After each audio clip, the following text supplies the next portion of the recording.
Hello and welcome back to Shakesyear. We are working on Edward III, and today we get to hear from Prince Edward again in Act 4, Scene 4, which is a scene where things are not going as well for the English as they had been.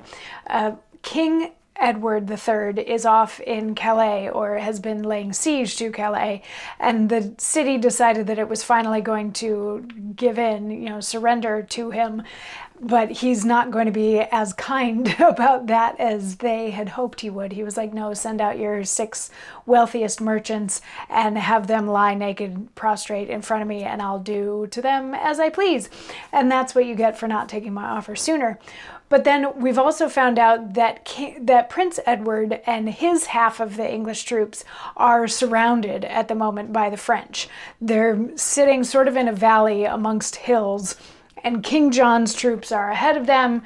Charles, the Duke of Normandy's, are on one side. Philip, the youngest son of King John, are on the other side. And then there's another guy, Chatillon, behind them. So we had Audley describing this situation, and then in yesterday's monologue, we had Prince Edward saying, yeah, but it's still just one army versus one army. Like, if you want to look at each individual thing, like looking at each individual drop of rain in a rainstorm, those numbers are going to drive you bonkers, but it's still just a rainstorm. So he's still being very optimistic and thinking that he's going to be able to get out of this.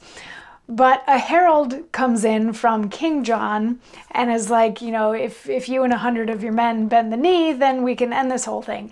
And Prince Edward's like, no, we'd rather fight. And then Charles sends another herald with a horse and says, hey, here's a horse for you to ride away on if you're going to flee this whole situation. And Prince Edward is like, nope, we're going to stay and fight. That's what we're going to do. And then a herald from Philip comes in with a prayer book and says, Philip is sure that you're going to need this pretty soon. So, go ahead and have this prayer book and pray for your own success.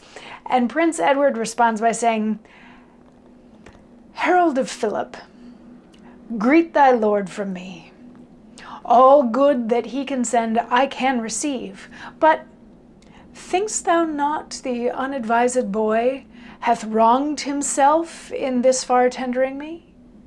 Happily, he cannot pray without the book.